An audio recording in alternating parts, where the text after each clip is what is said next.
Good day everyone, I am Loie J. Estrada from MSUBSN1 and today I am going to perform changing a hospital gown for a patient with an intravenous fluid. So changing a client's gown while he has an IV line might be difficult, but with a precise approach, one can be an expert at replacing hospital gowns with IV line patients. So to be able to show the proper way to remove a contaminated gown from a patient receiving an intravenous infusion. So prior to the conduct of the procedure, I am going to prepare the necessary equipment such as clean patient gown. So I have here the clean patient gown, the clean gloves, the watch, IV bag and tubing, so IV bag and tubing, the surgical tape, a top sheet and a ball pen. So I have here a top sheet and a ball pen, and a receptacle. Here, I have here a receptacle. So, considerations before, during, and after the procedure. So before the procedure, you must guarantee that all necessary equipment is available. Maintain a level of privacy. Then, during the procedure, always remember proper body mechanics to prevent overstretching or body straining and make sure to do so. Then, keep the IV bag higher the person at all times. Then, always wear gloves when changing a hospital gown. Follow the necessary standard correct procedure in doing so. Then after the procedure, you must document the result. So things to document after the procedure. Record procedure done in changing a hospital gown for a patient with an intravenous fluid. So provide privacy. This prevents embarrassment. I am going to close the door to secure patient's privacy. I am going to provide an adequate lighting and adjust room temperature for patient's comfort.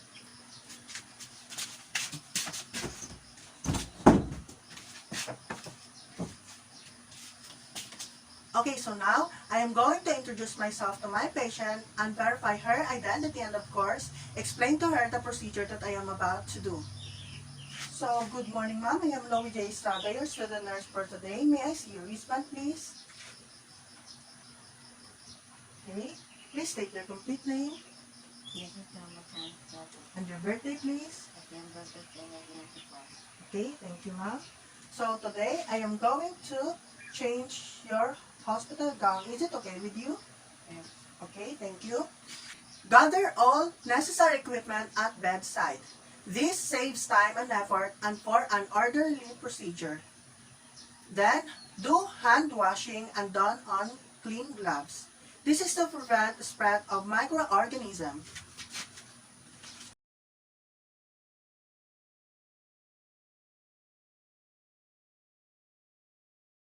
Place the patient in a supine position. This is to facilitate the procedure. Okay, now. Just relax.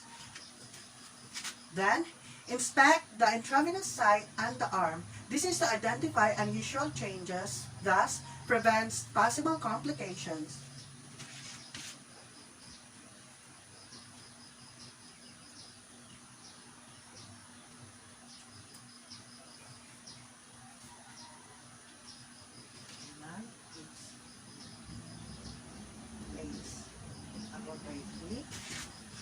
Then, count the flow rate of the infusion.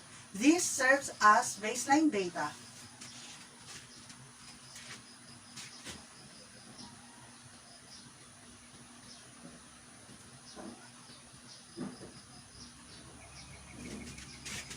Cover the patient with a blanket or top sheet. This is to maintain privacy.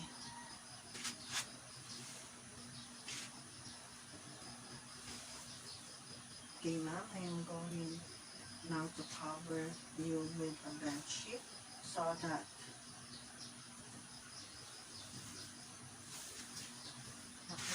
your privacy will be respected and will be secure. Okay. Then, Ask the patient to turn to side and untie the strings of the patient's gown at the back. Assist the patient to lie on his back and sleep on soiled gown of patient's shoulder and arm on the side without the IVF. This is to facilitate removing of the gown. Okay, ma'am. Can we please start your side here, please?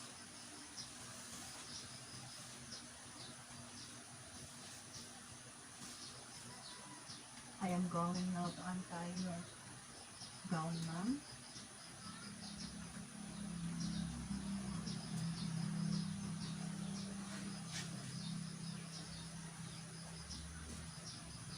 Okay.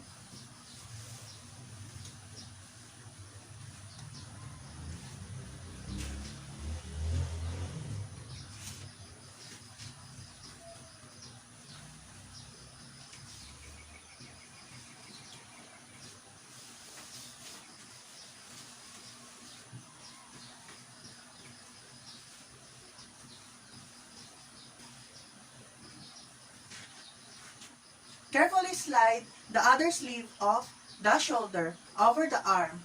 IV catheter and IV tubing.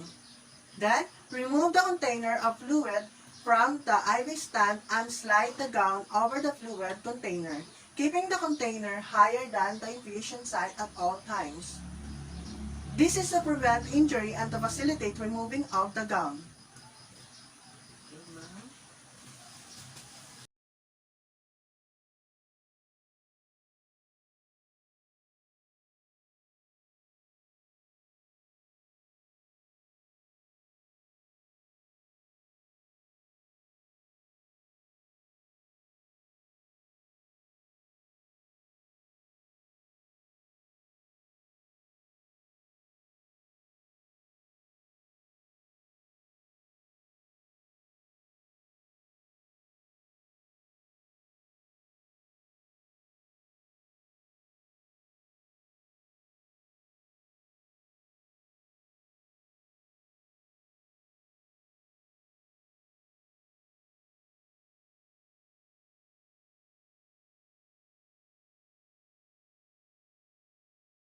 Remove the patient's gown carefully under the top sheet and place the soiled gown in the appropriate receptacle.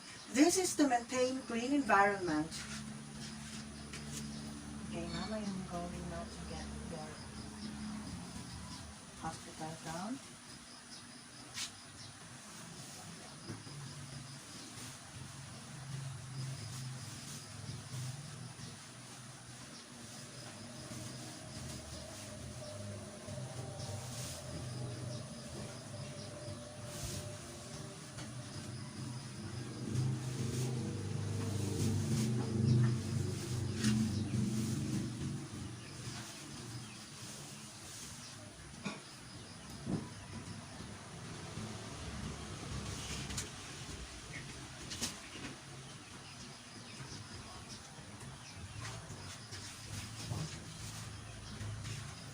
Gown the patient by placing the sleeve of the clean gown over the IV fluid container.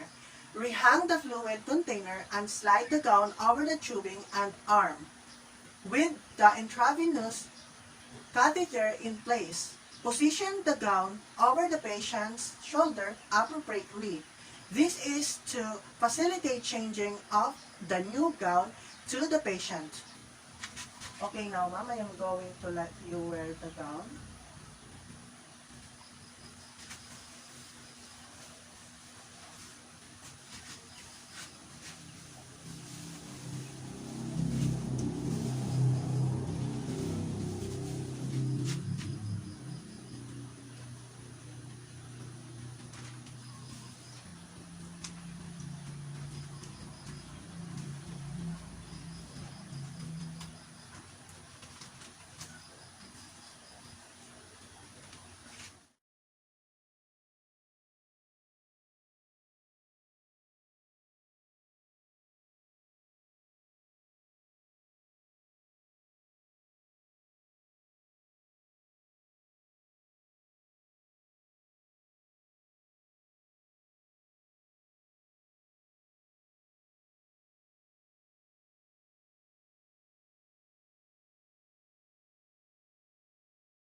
Then, place the clean gown over the opposite arm and shoulder. This is to facilitate changing of new gown to the patient.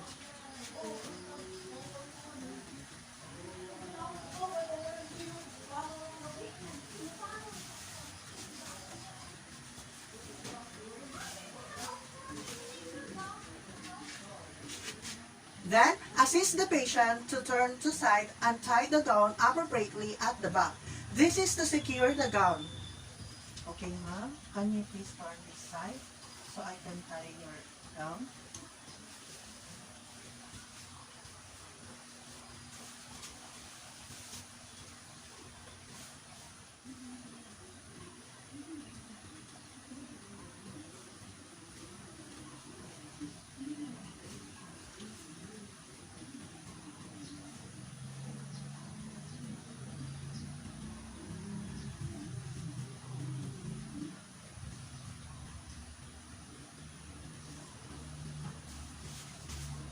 Okay, ma'am. You can now turn into a spine position.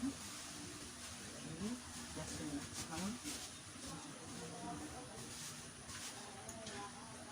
Place patient in lying position and assist in adjusting the gown under the covers. This is to promote comfort to the patient.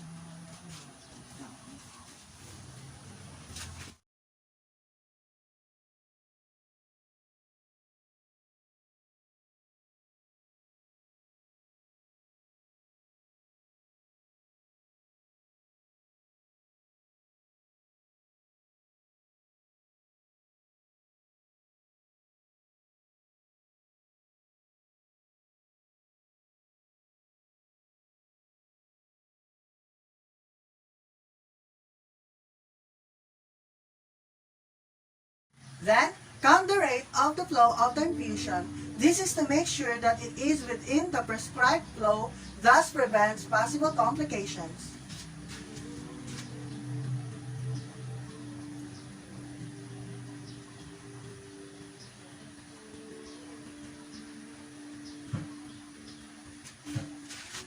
Then, remove the gloves.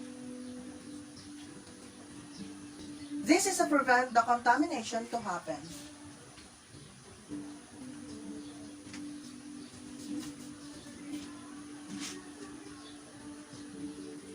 Then, record the findings.